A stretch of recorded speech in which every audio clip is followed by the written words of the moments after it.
All right, so I never program sprint interval work for conditioning, for rugby players, for any reason. I don't think it's a good idea, and in this video, I'm going to show you exactly why.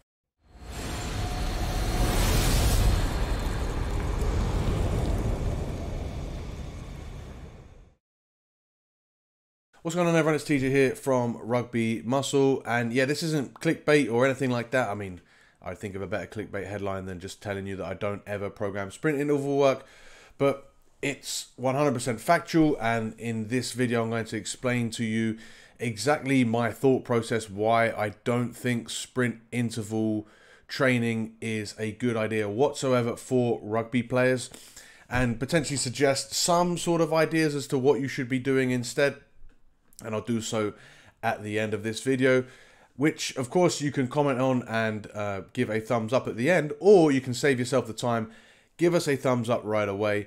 Hit subscribe if you're new to the Rugby Muscle YouTube channel. We discuss everything. Well, we're starting to discuss a lot of stuff around the World Cup and professional rugby, but we also discuss everything strength and conditioning and nutrition as it pertains to you rugby players. So hit subscribe if I haven't earned that already, then hopefully I will do so in this video, and at any point you can hit subscribe. You can also comment just for the algorithm. Give that thumbs up, really does help out. Let's get into the video then, shall we? So first and foremost, let's understand what sprint intervals are. When I mean sprint intervals, I basically do mean high intensity interval training of most kinds. So we're talking about high effort sprints with incomplete rest.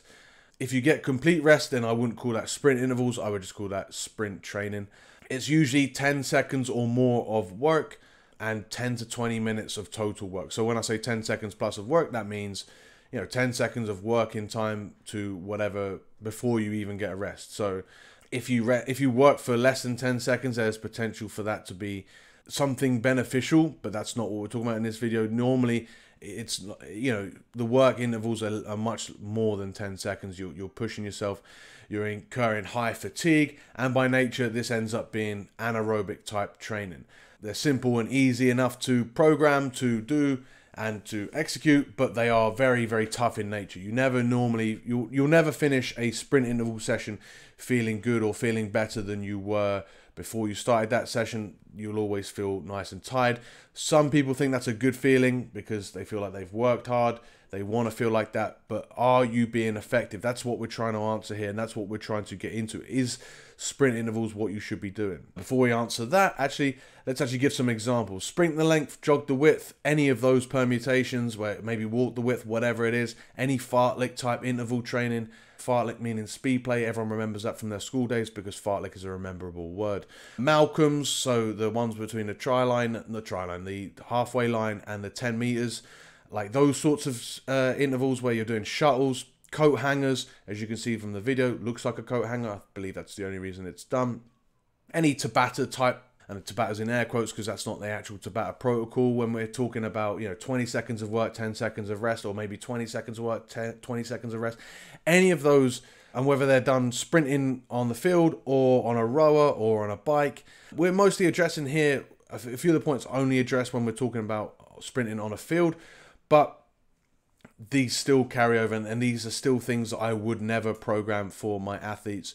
And let's actually get into why. First and foremost, if we're talking about sprinting on a field, we're talking about speed. We're going to lose speed if we do too many of these, or if we do any of these real sprint interval type training sessions, because when we're tired, our form drops. As you can see here from the guy in this clip on the top corner, his heel is on the floor, and if your heel's on the floor, you're slow. Don't care how, that's it. You're slow if your heel's on the floor. You need to be driving off of your toes if you're going to go to anywhere near your max speed. And if we're dropping our form when we're tired, and if we're continually performing sprint intervals and are teaching ourselves to run when tired, we're teaching ourselves bad technique. And for the most part, I don't see any athletes being able to, having the time to dedicate to actual dedicated sprint work. So they try and get the best of both. They try and improve their speed and they try and improve their condition by doing this stuff. And actually what you end up doing is getting the worst of both, because you're definitely not improving your speed. We'll talk about the endurance stuff in a second, but here you're not getting any faster by doing this work. You're much better off having more complete rest, and actually doing speed training if you want to get faster. Sprint interval work where you're getting incomplete rest is never going to make you faster. You're just not going to reach the speeds that it takes to be able to push yourself. It's like if you were trying to do a squat as heavy as you could, but you're trying to balance on a balance ball.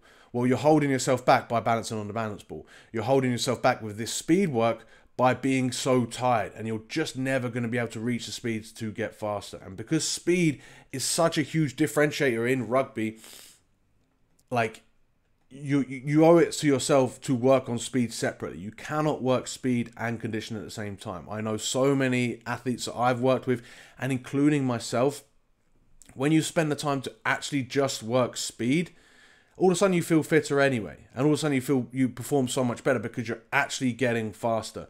If you're only doing your speed work knackered, you're not doing speed work. You're getting slower. Next, when we're talking about trying to be game-like, and they'll say, oh, you know, these are the hard intervals that you would do in a game. It's actually not the case. In rugby, and you can see over and over on this channel where I've emphasized this, rugby is spent with short, high-intensity actions, never lasting more than 5 to 8 seconds. Think about when you get a ball and you make a carry, or even if you run a supporting line, any sort of game action lasts 5 to 10 seconds at most, at absolute most, which is then followed by low intensity rest. You win the games, and you know teams are successful by the quality of those actions, not the length of those actions. Understand that if you're trying to have more success in a rugby game, you're not having that success by extending that carry, by being able to perform at a medium high intensity for longer. So you want to increase the effectiveness of your carrying, of your high intensity actions, and then increase the effectiveness of your recovery between those actions.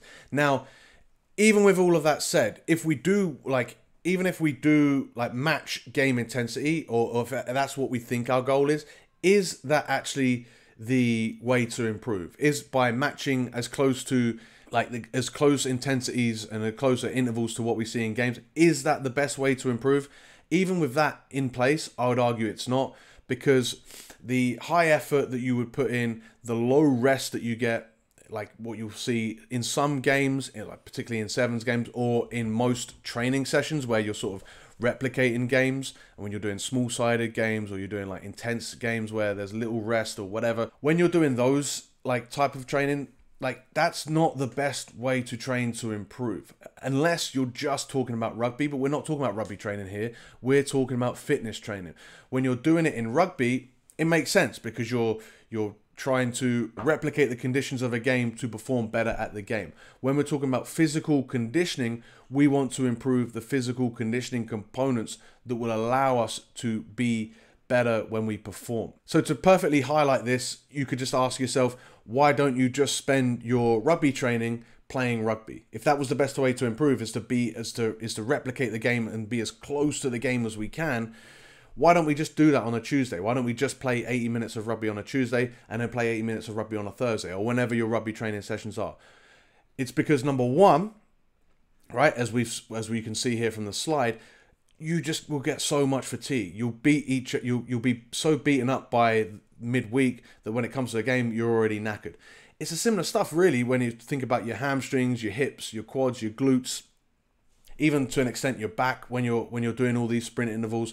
When you're doing this intense a training without the rest, you get so much fatigue, and that fatigue then just bleeds in and not just affects you on game day, but it limits the amount of other training that you can do during the week, right? If you start out your week with a hard sprint interval session on a Monday and you've got rugby training on a Tuesday, that's going to be impacted. Likewise, if you've just starting out your week with a sprint interval training session and then you've got to do your weights, you're going to underperform for your weights. So that fatigue cost is massive, and it probably isn't even necessary because of the other reason that we don't just play matches to improve.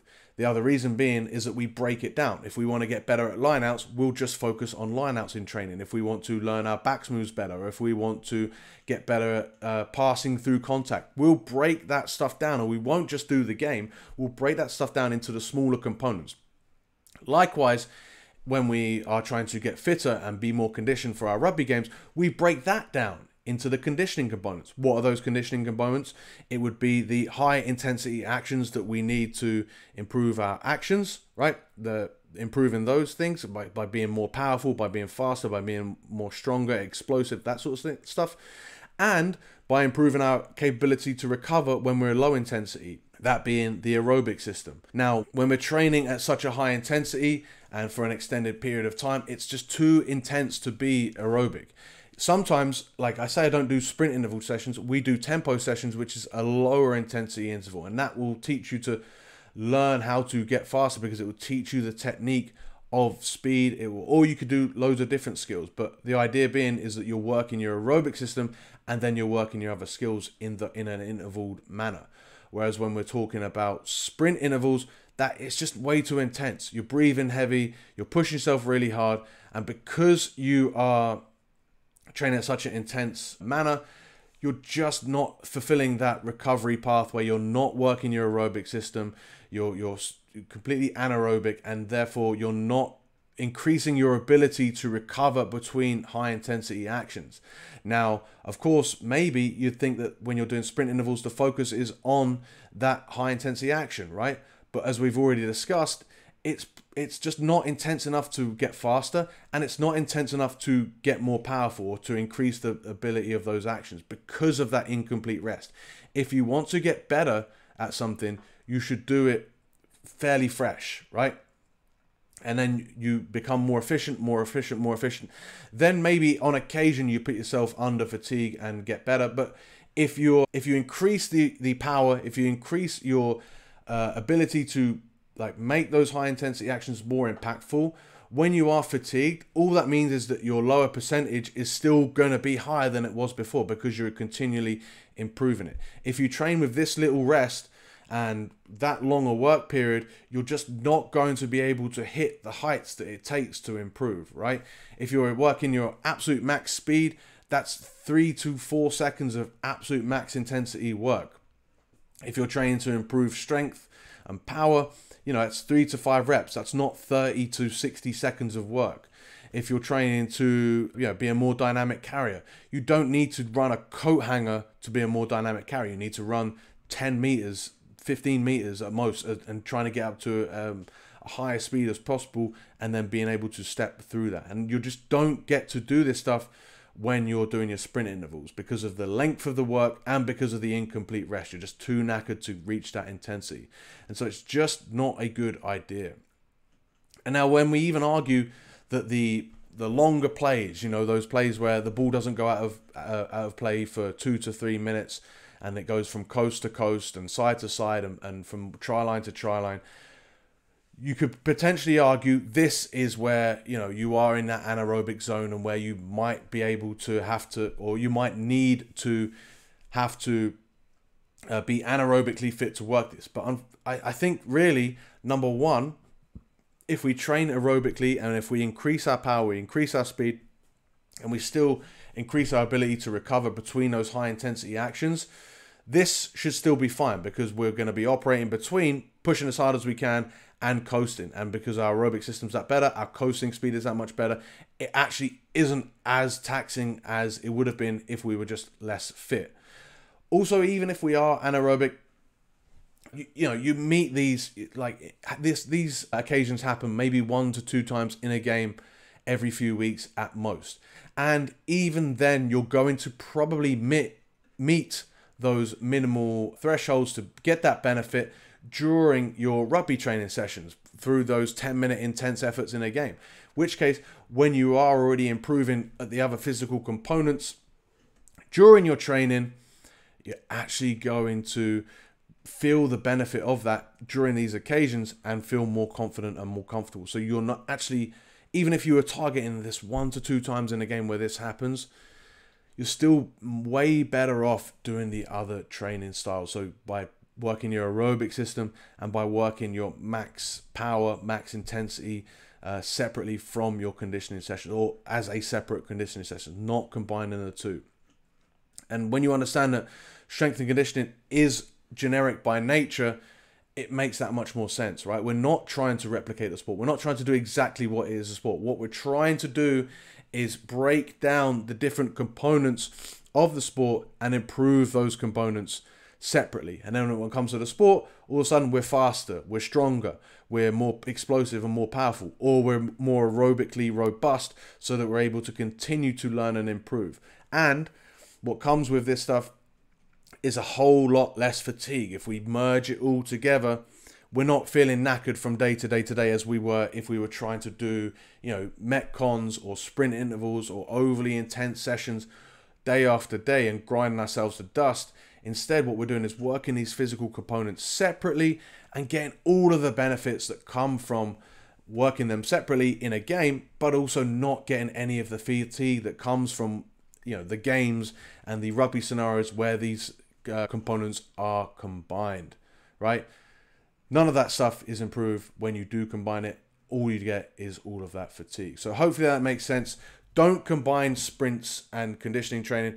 Just do your sprints as hard as you can, get faster. And if you're doing your conditioning training, work the aerobic system or work your max capacity alactic. So you're working 5 seconds-ish and 10 seconds rest. Now, the way these work together is just too long to beyond the scope of this video. It would depend on your rugby training, your weight training, whatever you're doing. So I can't give specific recommendations, and I don't want you just to that would like undermine the point of this video. The point is, this is not the way to do it. You need a tailored approach for you, and you can get that through the links in the description. If you're interested in working with us at Rugby Muscle, you can do Rugby Muscle Elite one-on-one coaching. You can join Team Rugby Muscle, or if it's just conditioning you're interested in, we've got the Game Ready Fitness Fast Track, which we've got 2 different tracks, the 4 or the 8-week program, to get you in the absolute best shape to perform your best on the rugby pitch. If you're interested in that stuff, that will be in the description below. If you've got an idea of what you want to do now, that's great. Just hit the thumbs up on this video if it did help out. Hit subscribe if you want to find out some more stuff. And of course, let me know in the comments below, what are some of your go-to sessions for your fitness stuff? What have you found been the most beneficial for you? Any feedback in the comments below would be very much welcomed. Thank you guys so much for watching. I hope this was beneficial. I really do. I don't want to just shit on stuff for no reason. I want to shit on stuff that isn't working and needs to change. And sprint interval stuff isn't going to help you be a better rugby player. So don't do it. All right. I'll see you guys in the next one.